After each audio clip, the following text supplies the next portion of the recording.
Book of Heaven, Volume 26, August 25th, 1929. How Jesus created the seed of the Divine Fiat informing the Our Father, the virtue that the light possesses. I was thinking about the Divine Fiat and how its kingdom could ever be realized upon earth.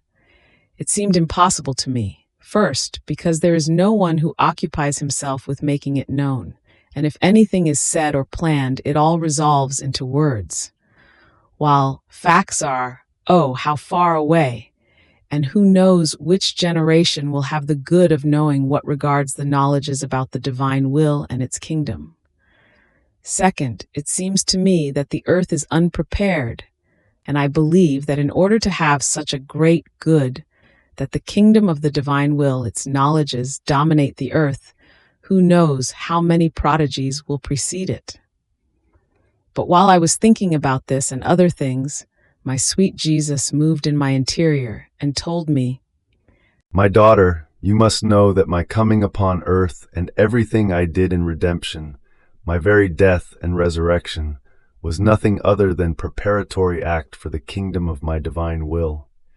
And when I formed the Our Father, I formed the seed of the kingdom of my divine fiat in the midst of creatures.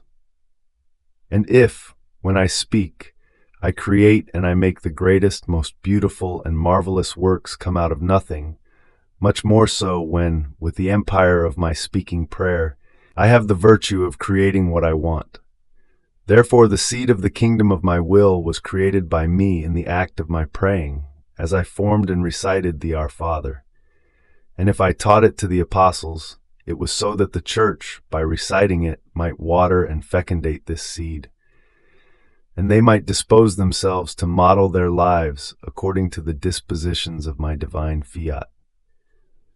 My knowledges about it, my many manifestations have developed this seed, and since they have been accompanied by the acts done by you in my divine will, so many little grains have formed as to form a great mass, from which each one can take his part, always if they want to, in order to live of the life of the divine will. Therefore, everything is there, my daughter, the most necessary acts. There is the seed created by me, because if there is no seed, it is useless to hope for the plant. But if the seed is there, it takes work, the will of wanting the fruit of that seed, and one is sure of having the plant, because by possessing the seed, one has in his power the life of the plant of that seed. There are those who water this seed in order to make it grow. Each Our Father that is recited serves to water it. There are my manifestations in order to make it known. All that is needed are those who would offer themselves to be the criers, and with courage, without fearing anything, facing sacrifices in order to make it known. So the substantial part is there, the greatest is there, the minor is needed, that is, the superficial part, and your Jesus will know how to make his way in order to find the one who will accomplish the mission of making known my divine will in the midst of the peoples. Therefore, on your part, do not place any obstacle. Do what you can, and I will do the rest. You do not know how I will overwhelm things and will dispose the circumstances, and this is why you reach the point of doubting that my fiat will be known and its kingdom will have its life upon earth.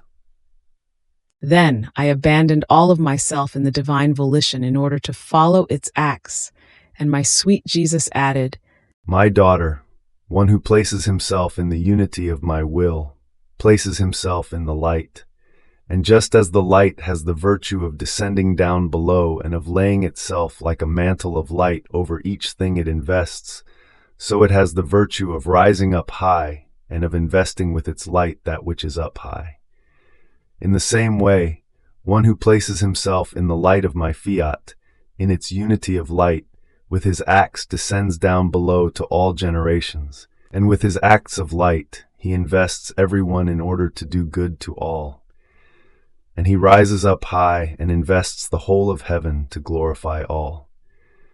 Therefore, in my divine will, the soul acquires the right to be able to offer the light of the eternal fiat to all, through the gift of her acts multiplied into as many as are those who want to receive it.